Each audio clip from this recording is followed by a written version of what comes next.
आज की वीडियो में मैं आप सबके साथ शेयर करने वाली हूँ beautiful and trendy Alia cut short kurti for summer. अगर आप कॉलेज या फिर ऑफिस जाते हो तो आपके लिए ये कुर्ती परफेक्ट होने वाली है, क्योंकि ये कंफर्टेबल होने के साथ साथ स्टाइलिश लुक भी देती हैं। तो और क्या चाहिए गाइस, फिर भी आप लोग मेरी वीडियो को लाइक नहीं करते हो। चलो इसी बात पे ही वीडियो को लाइक कर दो। और हाँ, मैं यहाँ पर इतने में ही नहीं रुकने वाली, लास्ट में मैं आपको फैशन टिप्स भी बताने वाली हूँ, तो वीडियो को एंड तक जरूर देखना। सो देखो, कुर्ती बनाने के लिए मैंने यहाँ पर 2.5 metre pure printed cotton fabric का यूज किया है। मोस्टली हम समर में कॉटन का कपड़ा ही पहनना पसंद करते हैं और भी कुछ पहनने का दिल करता ही नहीं है। और हाँ, मेजरमेंट स्क्रीन पर मेंशन है, तो चलो वीडियो को शुरू करते हैं। तो देखो, सबसे पहले मैंने फैब्रिक को यहाँ पर 2 फोल्ड करके रख लिया है। अब इसकी जो फोल्डेड वाली साइड है उसको पकड़ते हुए फैब्रिक को 4 फोल्ड कर लेंगे।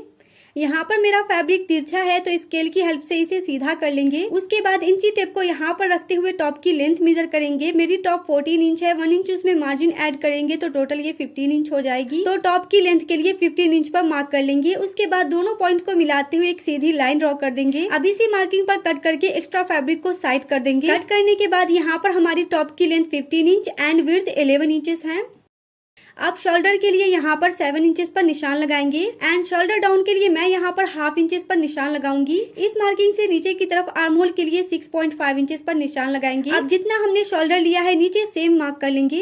स्केल से दोनों पॉइंट को मिलाते हुए सीधा कर लेना है। नाउ हम चेस्ट मेजरमेंट करेंगे। सो जो भी हमारा चेस्ट मेजरमेंट है उसका हम 1/4 पार्ट लेंगे एंड उसमें 1.5 इंच मार्जिन के लिए ऐड करेंगे। तो यहाँ पर चेस्ट के लिए मैं 10.5 इंचेस पर निशान लगा दूंगी। सेम ऐसे ही वेस्ट का 1/4 पार्ट लेकर उसमें 1.5 इंच मार्जिन के लिए ऐड करेंगे एंड यहाँ पर 9.5 इंचेस पर निशान लगा देंगे।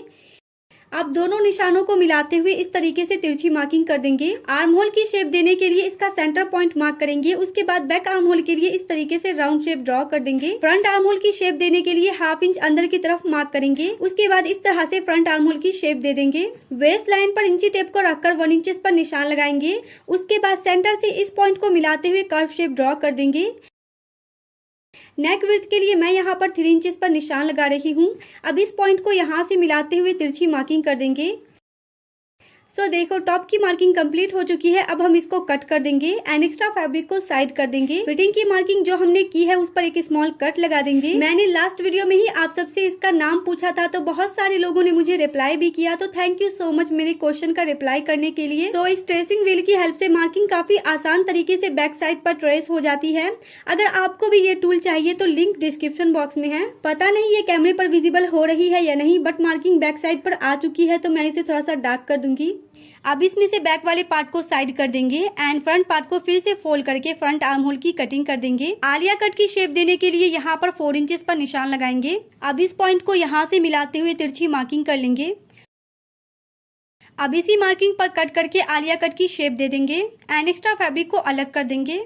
नेक की फिनिशिंग करने के लिए मैंने अलग से पट्टी ली है। इसको डबल फोल्ड करके नेक पर रख लेंगे एंड बॉल पिन से सिक्योर कर देंगे। नेक विड्थ के लिए मैं 2.75 इंचेस पर निशान लगाऊंगी, क्योंकि हाफ इंच फिर सिलाई में जाएगी, तो रेडी होने के बाद ये 3 इंच पर हो जाएगी।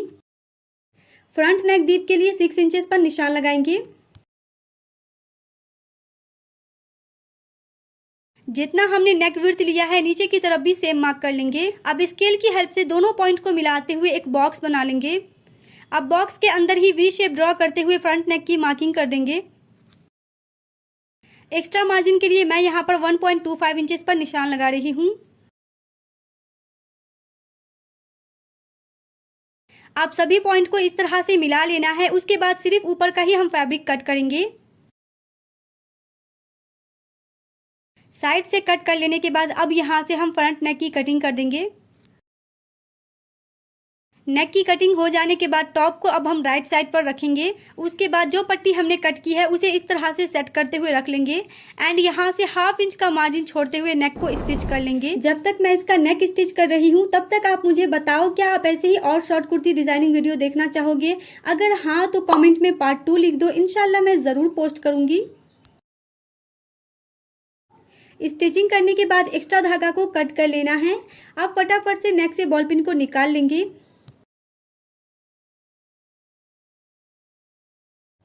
उसके बाद नेक के 3 साइड पर इस तरह से एक स्मॉल कट लगा देंगे। ऐसा करने से हमारी नेक की फिनिशिंग अच्छी आती है। आप पट्टी को रॉन्ग साइड पर इस तरह से डबल फोल्ड करके रखेंगे एंड इसके किनारे पर स्टिचिंग कर देंगे। सच्ची बताओ गाइज, मैंने इस पैटर्न में फर्स्ट टाइम नेक कट किया है एंड मुझे थोड़ा सा मुश्किल लग रहा था इसको स्टिच करने में। आप बताओ क्या आपने इस टाइप का नेक स्टिच किया है कभी? आई मीन बिना फ्यूजिंग पेपर के। मैं तो ये फर्स्ट टाइम कर रही हूँ। कटिंग करते टाइम मैं थोड़ा डर भी रही थी कि पता नहीं नेक की फिनिशिंग अच्छी आएगी भी या नहीं, पर आप खुद ही देख सकते हो ये कितनी फिनिशिंग के साथ बनी है। अब बैक वाले पार्ट की फिनिशिंग करने के लिए मैंने अगेन पट्टी को डबल फोल्ड करके नेक पर रख लिया है। इसे बॉल पिन से सिक्योर कर लेंगे। नेक डीप के लिए 2.75 इंचेस पर निशान लगाएंगे। उसके बाद बैक नेक डीप के लिए 4 इंचेस पर। आप चाहो तो इससे ज्यादा भी रख सकते हो। अब जितना हमने ऊपर की तरफ लिया है उतना ही नीचे मार्क कर देंगे, यानी कि 2.75 इंच। अब इन दोनों पॉइंट को मिलाते हुए इस तरह से एक बॉक्स बना लेंगे एंड इसमें राउंड शेप की मार्किंग कर देंगे। एक्स्ट्रा मार्जिन के लिए बैक पार्ट में भी हम 1.25 इंच ही लेंगे। सभी पॉइंट को मिला लेने के बाद इस साइड से हम सिर्फ ऊपर का ही फैब्रिक कट करेंगे। उसके बाद यहाँ से दोनों पार्ट को पकड़ते हुए बैक नेक की कटिंग कर देंगे। अब बैक पार्ट की राइट साइड पर तिरछी पट्टी को सेट करके रखेंगे एंड यहाँ से ½ इंच का मार्जिन छोड़ते हुए स्टिचिंग कर देंगे। स्टिचिंग करने के बाद नेक पर मैंने इस तरीके से छोटे छोटे स्मॉल कट लगा दिए थे। अब पट्टी को रॉन्ग साइड पर डबल फोल्ड करके इसके किनारे से स्टिचिंग कर देंगे। सो देखो यहाँ पर बैक पार्ट रेडी हो चुकी है। टॉप स्टिच करने के बाद अब हम फिर से फैब्रिक को डबल फोल्ड करके बिछा लेंगे। फैब्रिक को मैंने लंबाई में फोल्ड किया है। अब यहाँ से 14 इंच टॉप माइनस करते हुए बॉटम की लेंथ के लिए 19 इंच पे मार्क करेंगे एंड 1.5 इंच एक्स्ट्रा मार्जिन के लिए मार्क करेंगे। अब इस वाली पॉइंट को पकड़ते हुए फैब्रिक को इस तरह से 4 फोल्ड करके रख लेना है। यहाँ से बैक पार्ट की लेंथ 20.5 इंच है। फ्रंट वाले पार्ट में हम आलिया कट की शेप देने वाले हैं, तो जितना हमने टॉप में लिया है उतना ही यहाँ पर 4 इंचेस पर मार्किंग करेंगे। अब इस पॉइंट को बैक पार्ट की लेंथ से मिलाते हुए तिरछी मार्किंग कर देंगे। उसके बाद इस मार्किंग पर कटिंग कर देंगे। यहाँ से भी फैब्रिक फोल्ड है तो इसको भी कट करके अलग कर लेंगे। सो आप यहाँ पर देख सकते हो ये हमारा फ्रंट का पैनल है एंड ये बैक का पैनल। तो बैक पैनल को अभी हम साइड कर देंगे और पहले फ्रंट वाले पार्ट में गैदरिंग बनाएंगे। सो ½ इंच की गैप पर जो भी आपकी मशीन में सबसे बड़ी वाली सिलाई है वो यहाँ पर लगा देंगे।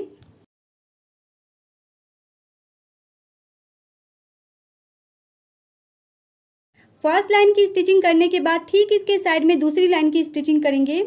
आप चाहो तो यहाँ पर एक ही लाइन स्टिच कर सकते हो, बट उससे फिनिशिंग उतनी अच्छी नहीं आती है, इसलिए मैंने यहाँ पर डबल स्टिचिंग की है। अब ऊपर का 2 धागा पकड़ते हुए इस तरह से गैदरिंग बनाएंगे। धागा को हमें बिल्कुल हल्के हाथों से खींचना है, अदरवाइज हमारा धागा बीच में ही टूट सकता है। और हमें यहाँ पर इस बात का भी ध्यान रखना है कि धागे को बिल्कुल एक बार में नहीं खींचना है, बिल्कुल हल्के हाथों से धीरे धीरे गैदरिंग बनाएंगे।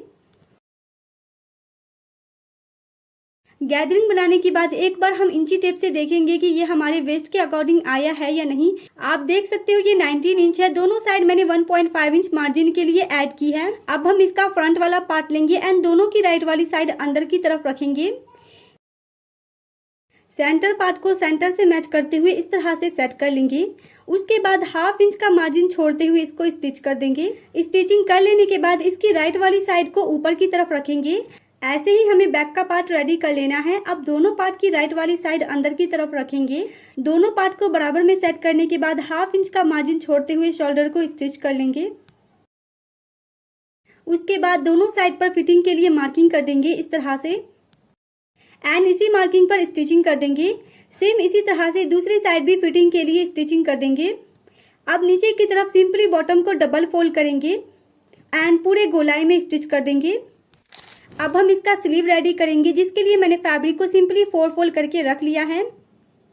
स्लीव की टोटल लेंथ 27.5 इंच है। 1.5 इंच इसमें मैंने मार्जिन के लिए ऐड की है। वैसे मेरी स्लीव की रेडी लेंथ 20 इंचेस है। 6 इंच की मैं यहाँ पर गैदरिंग बनाऊंगी। फैब्रिक की विड्थ 9 इंच। अब इसकी ओपन वाली साइड से 3 इंचेस पे मार्किंग करेंगे। बाजू की फिटिंग लेने के बाद 1.5 इंच इसमें मार्जिन का ऐड करेंगे। उसके बाद यहाँ पर 8.5 इंचेस पे मार्किंग कर देंगे।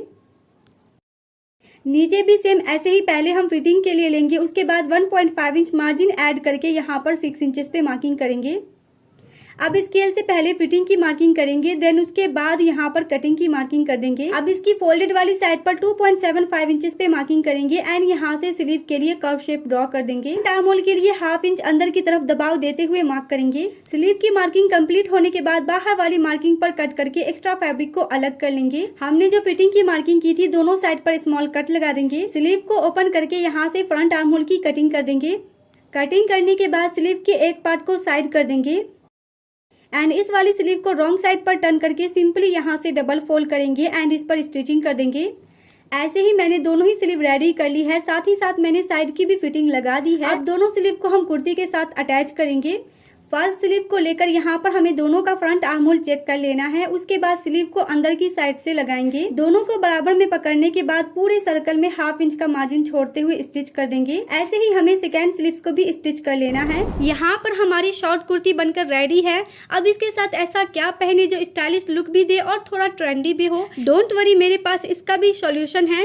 वैसे तो शॉर्ट कुर्ती के साथ सभी जीन्स अच्छी लगती है, यही सोचकर मैंने इसके साथ वाइड लेग जीन्स लिया था, वो भी ब्लैक कलर में। अब इस पर कौन सा कलर सबसे ज्यादा अच्छा लगेगा तो ब्लू, व्हाइट एंड ब्लैक, इसमें से आप कोई भी कलर ले सकते हो। और हाँ, शॉर्ट कुर्ती के साथ आप सिल्वर ऑक्सीडाइज ज्वेलरी पहन सकते हो, काफी सही लगती है। अगर आपको इस वीडियो में किसी भी चीज का लिंक चाहिए तो डिस्क्रिप्शन बॉक्स में है। ऑक्सीडाइज ज्वेलरी के साथ अगर आप सिंपल कुर्ती भी पहनते हो तो वो नेक्स्ट लेवल पर चला जाता है। सो या आज की इस वीडियो में बस इतना ही। यहाँ तक अगर आप लोग पहुँच गए हो तो वीडियो को लाइक करके ही जाना, और हाँ, चैनल पर नए हो तो चैनल को सब्सक्राइब करके बेल आइकन जरूर प्रेस कर लेना। इससे मेरी अपकमिंग वीडियोस की नोटिफिकेशन सबसे पहले आप तक पहुंचेगी। साथ ही साथ इस वीडियो को अपने दोस्तों के साथ जरूर शेयर करना ताकि वो भी इस समर इस ब्यूटीफुल कुर्ती को डिजाइन कर सके। मैं मिलती हूँ आप सबसे नेक्स्ट वीडियो में। अगर आप ऐसे ही और कुर्ती डिजाइनिंग वीडियो देखना चाहते हो तो मेरा ऊपर वाला प्लेलिस्ट चेक करो, और अगर आप राउंड कॉलर कुर्ती को डिटेल में सीखना चाहते हो तो मेरी नीचे वाली वीडियो पर क्लिक करो। Thanks for watching this video. Bye.